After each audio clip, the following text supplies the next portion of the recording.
না ভাই, এটা কোনো ফল খাওয়ার সময়? ছোট লোকের বাচ্চা।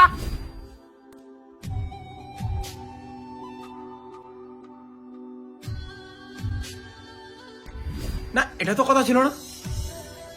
না না না না, এটা তো চাপ আবার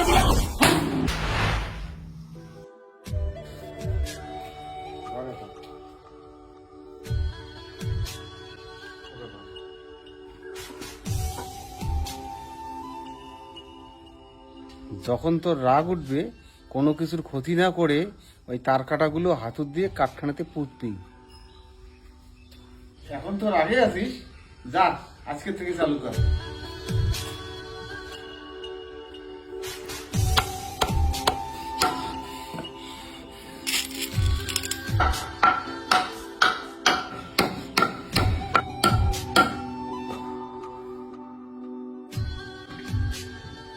কোথায় গেলাম?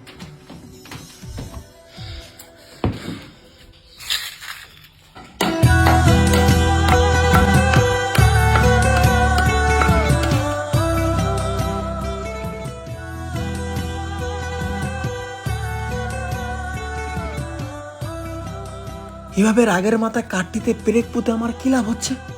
কোনো লাভই তো হচ্ছে না। এত পরিশ্রম সব বৃথা। না, এবার পরিশ্রম না করেই নিজের রাগটা নিজের মধ্যেই কন্ট্রোল করে নেব। হ্যাঁ, কোনো রাগ করবো না আর।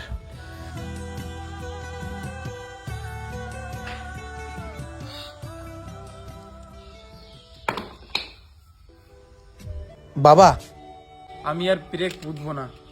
আমি কোনো কিছুতে ক্ষতি না করেই নিজের রাগকে কন্ট্রোল করতে চাই, এবং আমি করতে পেরেছি। এই নাও, আমি আর ব্রেক বুঝবো না। আমাকে শুধু এইটা দে, আর ব্রেক পোতা কাঠটা তোর কাছে রাখ। আর তোর যেদিন মনে হবে আমার এক ফোঁটাও রাগ নেই, সেদিন ওই কাঠ থেকে ওই ব্রেক গুলো এটা দিয়ে তুলবি, আর আমাকে ব্যাপারটা জানাবি।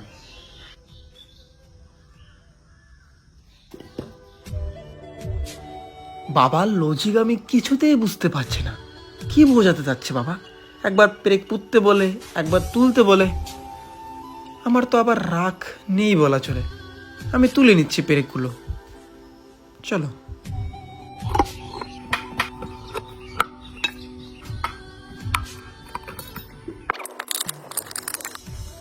বাবা, আমার মনে হলো যে আমার মধ্যে আর কোনো রাগ নেই, তাই সব তার কাটাগুলো তুলে ফেললাম। এখন এক কাজ কর, তোর পোতা পেরেকের আঘাতে কাঠটিতে যে ছিদ্রগুলো হয়েছে সেগুলো এখন তুই বন্ধ কর। এটা তো সম্ভব নয় কখনো। জীবনটাও ঠিক এরকম রে বাবা। রাগের মাথায় কোনো কিছু করে ফেললে বা কাউকে আঘাত করলে রে বাবা, তার মধ্যে যে ক্ষতর সৃষ্টি হয় সেটা কোনোদিনও ঠিক করা যায় না রে বাবা। তাই যখনই কোনো বিষয় নিয়ে রাগ হবে বা কারো ওপর ক্ষুব্ধ হলে তাকেও আঘাত করতে হবে, এটা কোনো যুক্তি নয়। কারো মনে দুঃখ দিয়ে কথা বলা উচিত নয় রে বাবা। রাগের মাথায় কাউকে দুটো কথা বলে নিজের রাগকে থামাতে পারবে, কিন্তু একটা জিনিস মনে রাখবে, সেই তোমার দেওয়া কষ্টটা আর তোমার খারাপ ব্যবহারটা সে সারা জীবন মনে রাখবে। আর কোনো কিছু ভুল করার পর ভুলটা বুঝে লাভ কি? সেটা কেমন হয় বলতো? কারো পেটে ছুরি মেরে মার্ডার করে ফেললাম, পরে বললাম সরি, আমার ভুল হয়ে গেছে। কোনো লাভ নেই। তাই সময় থাকতে বুঝতে শেখো।